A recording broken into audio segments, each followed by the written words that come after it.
அண்ணன் சீமான் விஜய் அவர்களை விமர்சித்தாரா? திரள் நிதி வாங்குவதை மறுத்தாரா?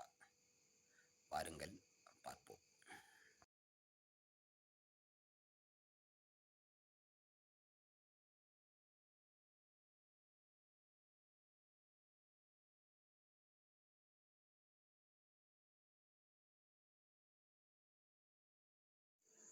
அன்பிற்கினிய தாய் தமிழ் உறவுகளுக்கு வணக்கம். இப்போ பெரியார் அண்ணன் சீமான் அவர்களுக்கு இடையிலான சர்ச்சை ஓஞ்ச உடனே இப்போ அடுத்ததாக ஆரம்பிச்சிருக்கிறது அண்ணன் சீமான் அவர்களுக்கும் தாவைக்காவிற்கும் இடையான சர்ச்சை, நாம் தமிழர் கட்சிக்கும் தாவைக்காவிற்கும் இடையான சர்ச்சை. இப்போ அண்ணன் சீமான் அவர்கள் ஒரு பத்திரிகையாளர் சந்திப்பில் பத்திரிகையாளர்கள் கேட்குறாங்க, பிரசாந்த் கிஷோர் அவர்களை தாவைக்கா அணுகியுள்ளது அப்படின்னு. அதற்கு அண்ணன் சீமான் அவர்கள் பதில் சொல்லும்போது, விஜய் அவர்களுக்கு பணக்கொழுப்பு அப்படின்னு அவர் சொன்னார். முதல் விடயம் அதுதான், பணக்கொழுப்பு, விஜய் அவர்களுக்கு பணக்கொழுப்பு அப்படின்னு சொன்னார். அவர் என்ன சொல்கிறார் அப்படின்னா, ஒரு ஆலோசகரை வச்சு அவங்களுக்கு செலவு செஞ்சு நம்ம செய்யணும், வியூகம் வகுக்கணும் அப்படின்னா, வியூக வகுப்பாளர்கள் வச்சுக்கணும் அப்படின்னா மக்களை பற்றி தெரியாதவர்கள் தான் இப்படி வச்சுக்காங்க. அப்படி மக்களை பற்றி தெரியாதவர்கள் வச்சுக்கிறது பணக்கொழுப்பின் காரணமா அப்படின்னு சொல்கிறார். இதில் விஜயே குறிப்பிட்டு சொன்னதான் செய்தி ஊடகங்கள் பரப்புச்சு. அதாவது சில ஊடகங்களில் அண்ணன் சீமான் அவர்கள் விஜய் அவர்களுக்கு பணக்கொழுப்பு அப்படின்னு சொன்னார் அப்படின்னு பரப்புனாங்க. இப்போ சீமானந்தன் அவர்கள் விஜய் அவர்களை மட்டும்தான் சொன்னாரா அப்படின்னா, இதுக்கு முன்னாடி திமுகவும் இதே பிரசாந்த் கிஷோரை வச்சு தான் அவர்கள் வெற்றி பெற்றார்கள். அப்போ அவர்களுக்கும் இது பொருந்தும், அவர்களுக்கும் சேர்த்து தான் பணக்கொழுப்பு அப்படிங்கிறத சொல்லியிருக்கு. ரெண்டாவது, இதுக்கு தாவக்காவிலிருந்து பதில் கொடுத்தவர் அந்த கட்சியினுடைய இணை செயலாளர், கொள்கை பரப்பு இணை செயலாளர் சம்பத்குமார் அப்படிங்கிறவர். அவர் என்ன சொல்கிறாரு அப்படின்னா, திரள் நிதியை வாங்கி அவங்க வளரல, திரள் நிதியை வாங்கி வளரக்கூடியவர்கள் இதை பற்றி பேசக்கூடாது அப்படின்னு சொல்கிறாரு.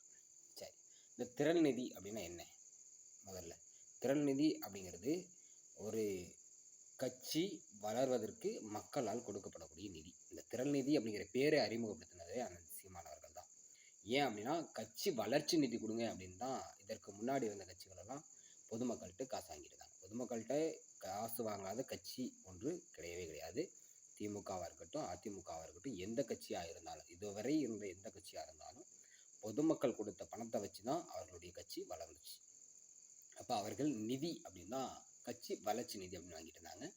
அண்ணன் சீமான் அவர்கள் தான் திரள் நிதி அப்படின்னு சொல்லி, அதாவது நாம் தமிழர் கட்சி தான் திரள் நிதி அப்படின்னு சொல்லி வாங்க ஆரம்பிச்சாங்க. அப்போ இந்த திரள் நிதி அப்படிங்கிறது ஒரு கட்சிக்கு பொதுமக்கள் கொடுக்கக்கூடிய நன்கொடை. அதாவது இப்போ ஒரு அறக்கட்டளை இருக்குது, அந்த அறக்கட்டளை மக்களுக்கு சேவை செய்கிறாங்க. மக்களுக்கு சேவை செய்கிறதுக்கு மக்கள்கிட்ட பணம் வாங்குறாங்க. இருக்கவங்கள்ட்ட வாங்கி, அதாவது தங்களால் முடிந்ததை கொடுக்குறவங்கள்ட்ட வாங்கி முடியாதவங்களுக்கு உதவி செய்கிறாங்க. இது நன்கொடையாக வாங்கி கொடுக்குறது, இதுதான் திரள் நிதி. இப்படி தான் நாம் தமிழர் கட்சியும் திரள் நிதி வாங்குது. எந்த இடத்துலையும் நாம் தமிழர் கட்சி சார்ந்த எந்த நபரோ அல்லது அண்ணன் சீமான் அவர்களோ நாங்கள் திரள் நிதி வாங்கலை அப்படின்னு சொல்லி மறுக்க கிடையாது. அப்போ நாம் தமிழர் கட்சிக்கு யார் இந்த திரள் நிதியை கொடுக்குறாங்க அப்படின்னா, கட்சியில் இருக்கக்கூடிய தம்பிகள், கட்சியின் மீது பற்று கொண்ட உறவுகள், தமிழ் தேசியத்தின் மீது பற்று கொண்ட உறவுகள், இவங்க கொடுக்குறாங்க இந்த திரள் நிதியை. இது ஒரு பக்கம் இருக்கட்டும், இந்த திரள் நிதியை வாங்குறோம். இந்த திரள் நிதியை வாங்கி கட்சி நடத்துவாங்க, இதை பேசக்கூடாதுன்னு சொன்னேன். அவர்களுக்கு சில கேள்விகள். இப்போ விஜய் அவர்கள் பிரசாந்த் கிஷோரை சந்திக்கிறாரு. பிரசாந்த் கிஷோரை சந்தித்து அவருடைய வியூகத்தின்படி இங்கே விஜய் வந்து ஒரு பிராண்டாக கொண்டு போய் முன்னாடி நடத்த போகிறாங்க. அதுதான் அவங்களுடைய வேலை. அப்போ இதே பிரசாந்த் கிஷோர் திமுக கிட்டே வேலை செய்யும்போது அவர் வாங்கினது 350 கோடி. இப்போ அது 2 மடங்காக வளர்ச்சி அடைஞ்சிடுச்சு. இல்லை, நம்ம அதே 350 கோடி அப்படின்னே வச்சுக்குவோம். திமுக கொடுத்த 350 கோடி அப்படின்னு வச்சுக்குவோம். இந்த 350 கோடி ரூபாய் பணம் பிரசாந்த் கிஷோருக்கு நீங்கள் எங்கேருந்து கொடுத்தீங்க? விஜயினுடைய சொந்த உழைப்பில் இருந்து கொடுத்தீங்களா? விஜயினுடைய சொந்த பணத்திலேருந்து கொடுத்தீங்களா? தன்னுடைய காருக்கே வரி கட்ட மறுத்த விஜய் இந்த 350 கோடி எப்படி கொடுத்தாங்க? இந்த 350 கோடிக்கு வரி கட்டியிருப்பாரா அப்படிங்கிறத பார்க்கணும். ஒன்று. ரெண்டாவது, சரி, விஜய் தன்னுடைய சொந்த உழைப்பில் கொடுக்குறாரு அப்படின்னு வச்சுக்கலாம். அப்போ இந்த 350 கோடியை விஜய் எப்படி திருப்பி எடுப்பார்? ஒருவேளை இந்த 350 கோடியை நான் வந்து திருப்பி எடுக்க விருப்பம் இல்லை, மக்களுக்கு நான் சேவை செய்கிறதுக்காக தான் கொடுக்குறேன் அப்படின்னு நினச்சார் அப்படின்னு சொன்னால், ஒரு தனிப்பட்ட நபர்கிட்ட கொடுக்கறதுக்கு தேவையில்லை. அதை பொதுமக்களுக்கு நீங்களே நேரடியாக உதவி செஞ்சுட்டு போயிருக்கலாம். நீங்கள் தனிப்பட்ட முறையில் கொடுத்துருக்கீங்க அப்படின்னா மக்களுக்கு உதவி செய்யக்கூடிய எண்ணம் உங்களுக்கு இல்லை. அதை வச்சு நீங்கள் பிழைப்பு நடத்தணும், அதை வச்சு ஒரு வியாபாரம் செய்யணும் அப்படிங்கிறது தான் உங்களுடைய எண்ணம். அதுக்காக தான் அதை நீங்கள் செய்கிறீங்க. அப்போ இந்த பிரசாந்த் கிஷோர் வாங்கக்கூடிய இந்த தொகையை வச்சு அவர் என்ன செய்ய போகிறாரு?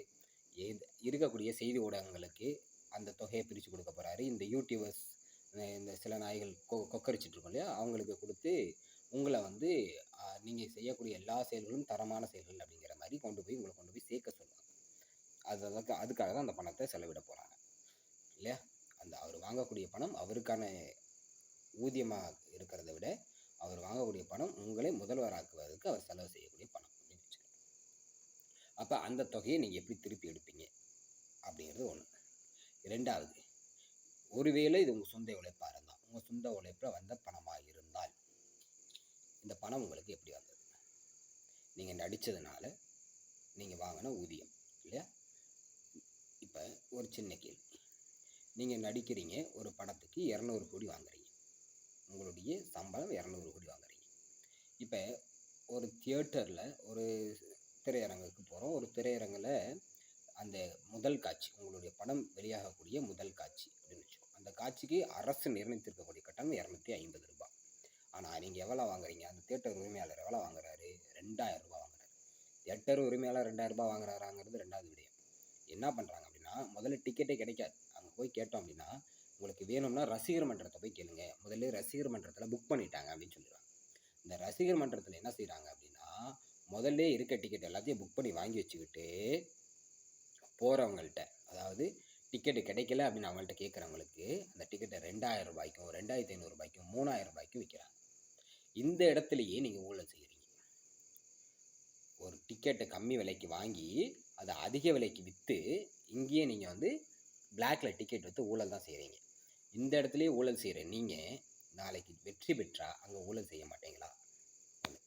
ரெண்டாவது, உங்களுடைய படம் இல்லையா, தியேட்டருக்காரங்கள்ட்ட ஏன் இவ்வளவு டிக்கெட் விற்கிறீங்க அப்படின்னு கேட்டால் அவங்க சொல்லக்கூடிய பதில் என்னென்னா, எங்களுக்கு வந்து டிஸ்ட்ரிபியூட்டரை கேட்கணும், டிஸ்ட்ரிபியூட்டர் எங்களுக்கு அதிக விலை விற்கிறார். டிஸ்ட்ரிபியூட்டர் கேட்டால் ப்ரொடியூசர் கேட்கணும், ப்ரொடியூசர்கிட்ட கேட்டால் அவர் என்ன சொல்லுவார்?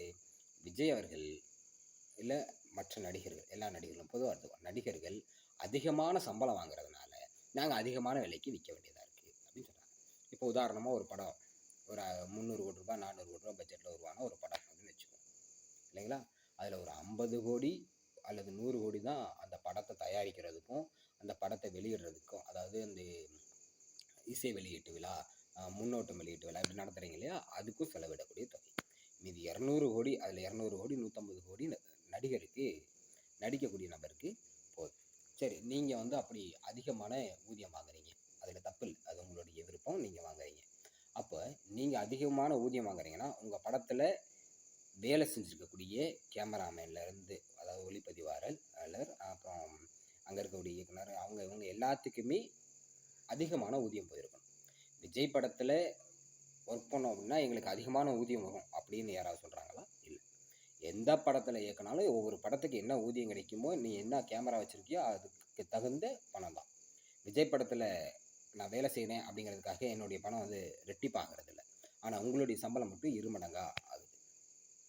நீங்கள் எங்களை போல் கூலி வேலை செய்யக்கூடிய, இல்லை ஆட்டோ ஓட்டக்கூடிய, வாகனங்களை ஓட்டக்கூடிய, இயக்கக்கூடிய ஏழ்மையான நிலைமையில் இருக்கக்கூடிய மக்கள்கிட்ட இருந்து கொள்ளையடிப்பதை விட திரள் நிதி வாங்குவது தவறில்லை.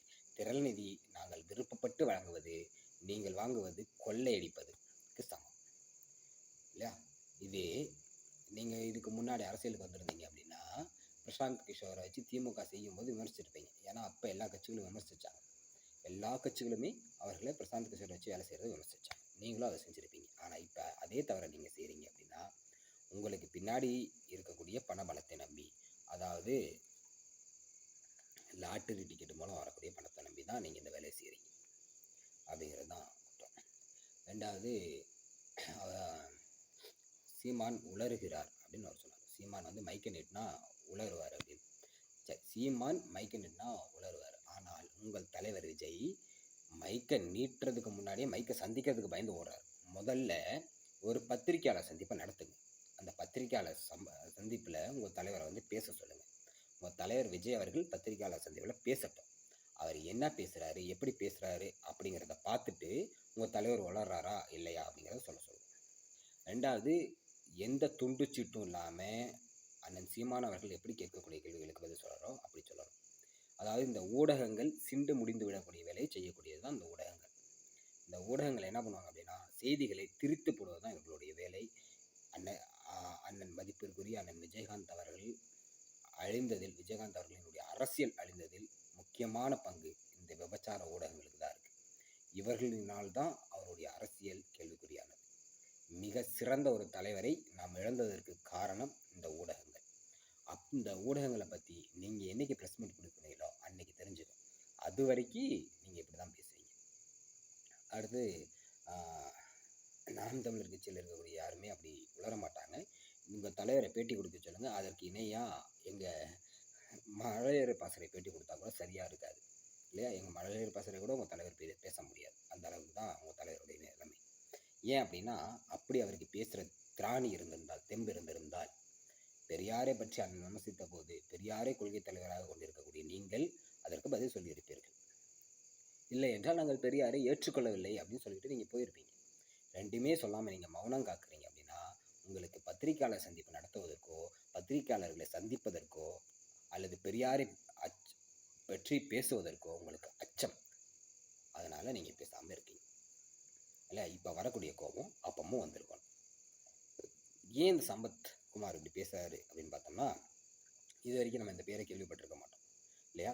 அப்போ அண்ணன் சீமான் அவர்களை இப்படி விமர்சித்தோம் அப்படின்னா, நம்ம கட்சியிலேருந்து ஒருத்தர் விமர்சிக்கிறான், அவனுக்கு நம்ம இன்னும் முக்கியமான பொறுப்பை கொடுக்கணும் அப்படிங்கிறதுக்காக, அவனுக்கு ஒரு விளம்பரம் ஏற்படணும் அப்படிங்கிறதுக்காக தான் அந்த நாய் பேசியிருக்கு. நன்றி, வணக்கம்.